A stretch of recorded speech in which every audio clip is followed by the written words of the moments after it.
नमस्कार साथियों, बहुजन संगठन पर आपका स्वागत है। मैं धर्मपाल रावत। आज मैं भारत चीन से क्यों पिछड़ा है और चीन से 100 साल पीछे क्यों है, इस पर विस्तार से चर्चा कर रहा हूँ साथियों।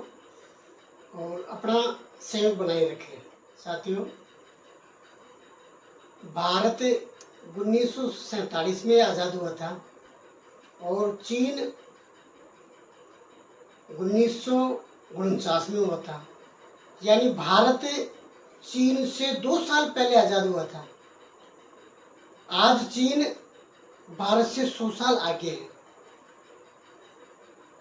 जब आज़ाद हुआ था चीन, और उस समय भारत की जीडीपी और चीन की जीडीपी लगभग बराबर थी।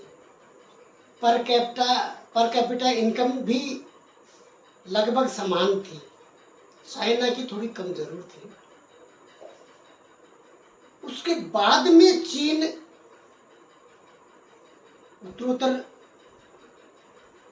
विकास करता गया और आज के टाइम में चीन ने गरीबी बिल्कुल खत्म कर दी और भारत में 80 करोड़ से ज़्यादा आज भी गरीबी रेखा से नीचे है। 5 किलो अनाज पर जिंदा रह रहे साथियों। ये कैसा हुआ साथियों? चीन आज़ाद होते चीन ने क्या किया, भूमि सुधार आंदोलन चलाया और किसानों को जमींदारों से भूमि लेकर बांट दी। ये काम शुरुआत की कांग्रेस सरकार ने ईमानदारी से नहीं किया। जो किसान है उनके पास जमीन नहीं है और जिनके पास जमीन है वो किसानी नहीं करते। ये कितनी बड़ी विडंबना है। ये सिर्फ भारत में ही है और विश्व में किसी भी लोकतांत्रिक देश में नहीं साथियों। भारत में ब्राह्मणवाद है और चीन में ब्राह्मणवाद नहीं है। ब्राह्मणवाद की वजह से भारत चीन से 100 साल पीछे है और ब्राह्मणवाद ने इस देश को इतना पिछड़ा और इतना इरेशनल बना दिया कि आज विश्व में भारत की कहीं कदर नहीं है। जब भारत का प्रधानमंत्री, राष्ट्रपति विदेश या अमेरिका कहीं जाता है तो अपनी नाक बचाने के लिए कि एक ही बात कहता है कि हम बुद्ध की धरती से आए हैं। लेकिन भारत में बुद्ध की बात नहीं करते हैं। भारत में किसकी बात करते हैं?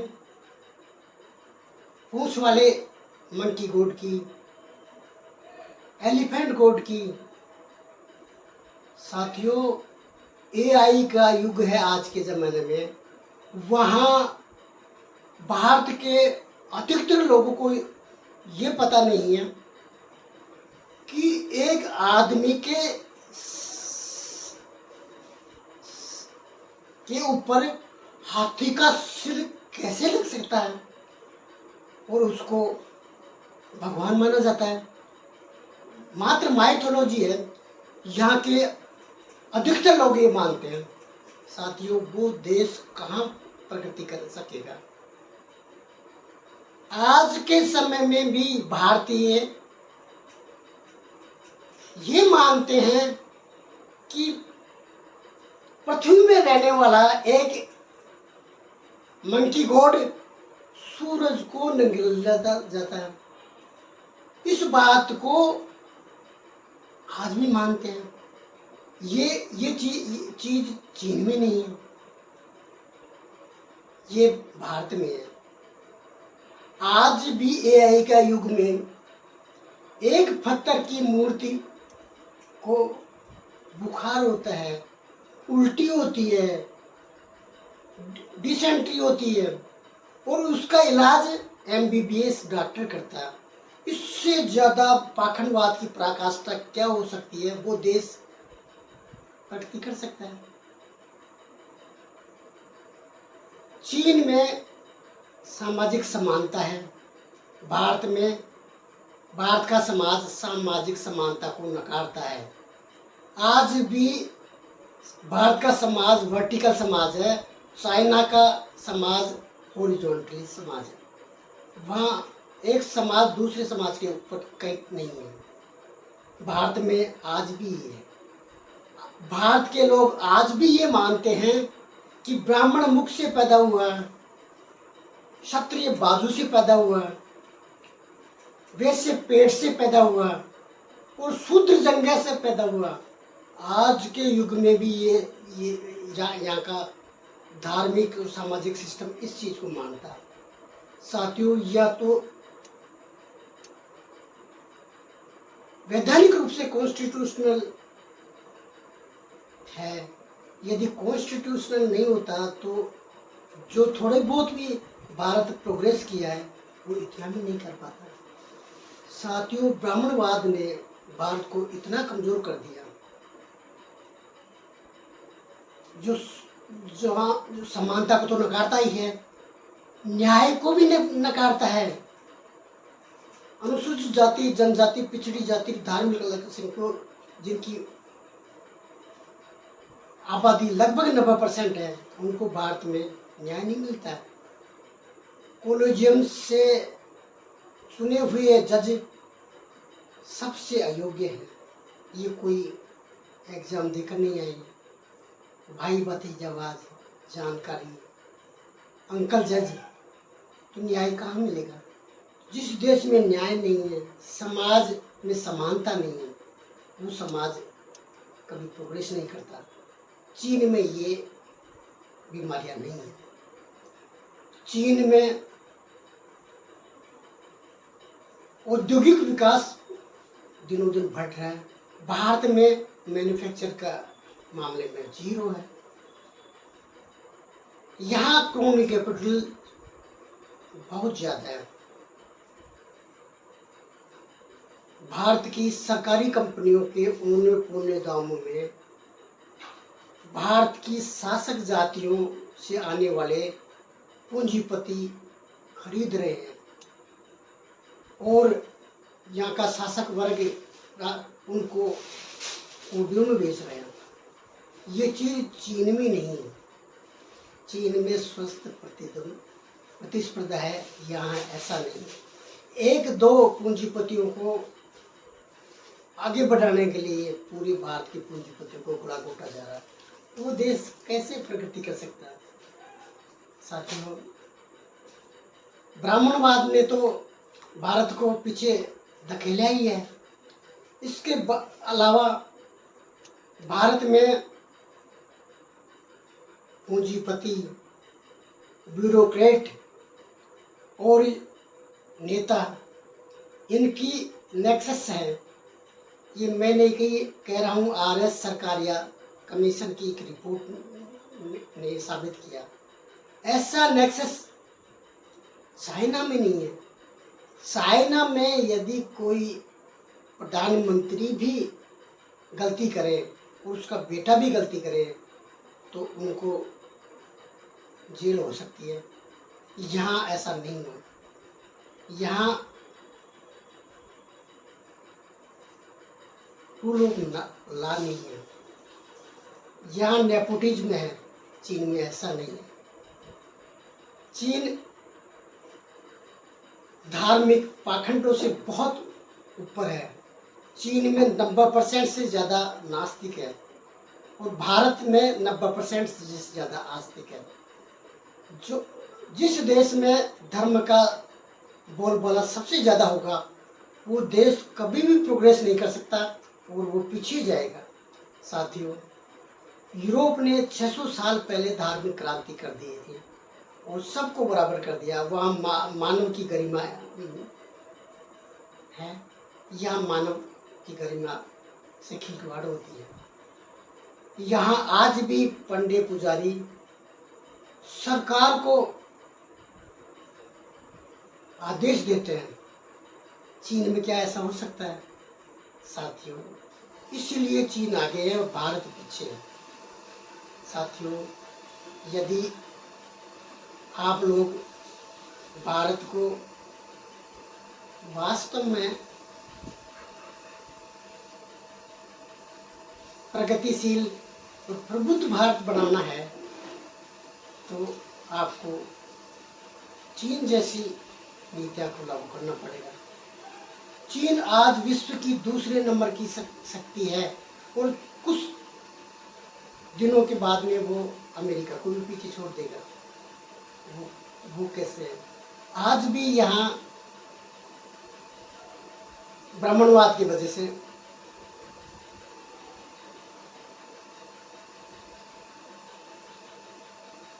वंचित वर्गों को समुचित प्रतिनिधित्व नहीं दिया जाता। साथियों, जब चीन आज़ाद हुआ तो वंचित वर्गों के लिए 1949 में ही एथनिक माइनॉरिटी प्रेफरेंसेस पॉलिसी लागू कर दी थी। इसका भारत में तुलनात्मक देखा जाए तो आरक्षण से तुलना कर सकते हैं। अमेरिका में अफर्मेटिव एक्शन से तुलना कर सकते हैं। साथियों, अमेरिका में अफर्मेटिव एक्शन प्रॉपर तरीके से लागू हो रहा और आज अमेरिका सुपर पावर है। जापान में अफर्मेटिव एक्शन है, वहाँ के बुराकों समाज को विशेष प्रावधान कर रखा है। ऐसे ही चीन में भी एथनिक आइडेंटिटी को मेन स्ट्रीम में लेकर आ गए। वहाँ वंचित वर्गों को मुख्य धारा में है और वो बराबर उनको मौका मिल रहा है। लेकिन भारत में ऐसा नहीं है। भारत में आज भी आरक्षण को गाली के रूप में देखा जाता है और उनको प्रॉपर लागू भी नहीं कर पा रही है सरकार। तो उनकी पोटेंशियल को सरकार का उपयोग कैसे हो सकता है? तो साथियों, चीन ने वहाँ की वंचित वर्ग को मुख्य धारा में लाया, अमेरिका में लाया, जापान में लेकर आए, ऑस्ट्रेलिया में लेकर आए। जितने भी विकसित देश हैं वहाँ अफर्मेटिव एक्शन है। भारत में अफर्मेटिव एक्शन को गाली के रूप में माना जाता है। जो प्रतिनिधित्व का सिद्धांत है उसको कोटा कहकर डिफेम किया जा रहा है। साथियों, चीन में रहने वाले चीनी हैं, चाइनीज है, भारत में रहने वाले भारतीय नहीं हैं। यहाँ कोई राजपूत है, कोई ब्राह्मण है, कोई क्षत्रिय है, कोई शूद्र है, कोई दलित है, कोई आदिवासी है, लेकिन एक भी भारतीय नहीं है। साथियों, जिस देश में उस देश के नागरिक नहीं है तो वो देश कैसे विकसित देश हो गया? अमेरिका में अमेरिकन है, चीन में चीनी है, जापान में जापानी है, भारत में भारतीय नहीं है। ये कितनी बड़ी विडंबना है। साथियों, ये तो जब है 70 साल से ज़्यादा भारतीय संविधान को लागू हो गया। यदि संविधान नहीं होता तो वंचित वर्गों के साथ में यहाँ की ये ब्राह्मणवादी सरकार और ब्राह्मणवादी समाज क्या करता? साथियों, इसलिए ही विवेकानंद ने कहा था, यदि भारत को विकसित देश बनाना है तो ब्राह्मणवाद को पैरों के तले कुचलो। साथियों, विवेकानंद ही नहीं, अखिल भारत एक पिछड़ी जाति महासंघ के प्रथम अध्यक्ष RL चंदापुरी ने एक किताब लिखी थी। उस किताब का नाम था ब्राह्मणवाद विश्व का सबसे बड़ा आतंकवाद। साथियों, ब्राह्मणवाद आतंकवाद से भी ज़्यादा खतरनाक है। यहाँ उनने के बहुत से लोगों को मानसिक गुलाम बना रखा है और उन लोगों को यही पता नहीं है कि हमारे साथ में ब्राह्मण धर्म ने कितना गलत कर रखा है। यहाँ का जो ब्राह्मणवादी मीडिया है वो रैशनैलिटी को सपोर्ट नहीं करता। हालांकि भारतीय संविधान में मौलिक कर्तव्यों में ये लिखा है कि रैशनैलिटी और साइंटिफिक टेम्परामेंट को भारत सरकार बढ़ावा देगी, लेकिन भारत में होता उल्टा है। साथियों, मैं अनुसूचित जाति, जनजाति, पिछड़ी जाति और धार्मिक अल्पसंख्यक, जिनको संयुक्त रूप से बहुजन समाज कहते हैं, उनसे अपील करता हूँ कि आप इस देश को विकसित देश बना सकते हो, क्योंकि आपके जितने भी महापुरुष हुए हैं वो सारे रैशनल हैं। पेरियार साहब रैशनल थे और उनको दक्षिणी एशिया का सुकरात कहा जाता था। महात्मा ज्योतिबा फुले ब्राह्मणवाद के खिलाफ और रैशनल को मानने वाले थे, साइंटिफिक टेम्परामेंट को मानने वाले थे। हमारे महापुरुष डॉक्टर अम्बेडकर भारत को भारतीयों को प्रबुद्ध नागरिक बनाना चाहते थे और देश को प्रबुद्ध भारत बनाना चाहते हैं, और वो साइंटिफिक टेम्परामेंट को ही आगे बढ़ाना चाहते हैं। साथियों, आपके पास ये इतनी महापुरुषों की लेगेसी है। महामना रामस्वरूप वर्मा जैसे महापुरुष आपके आदर्श हैं। चौधरी चरण सिंह जैसे नेता आपके आदर्श हैं। शहीद जगदेव प्रसाद कुशवाहा जैसे आपके आदर्श हैं। ललन सिंह यादव पेरियार जैसे बहुजन समाज के आदर्श हैं। साथियों, आप लोग ही इस देश को विकसित देश बना सकते हो। ये ब्राह्मणवादी और भी नीचे लेकर जाएंगे। इनका समाज तो विकसित है, लेकिन आपका समाज विकसित नहीं है। ये तो बहुत आगे हैं, लेकिन आपको धीरे धीरे नीचे ला रहे हैं। आपको धीरे धीरे अपॉर्चुनिटी खत्म कर रहे हैं। सरकारी नौकरी धीरे धीरे खत्म कर रहे हैं। प्राइवेटाइजेशन हो रहा, जो 10-10, 15-15 हज़ार रुपये में 8-8, 10-10 घंटे की नौकरी करने वाला है, वो समाज कैसे आगे बढ़ सकता है? वो देश कैसे आगे बढ़ सकता है? अपॉर्चुनिटी समान भारत में है ही नहीं।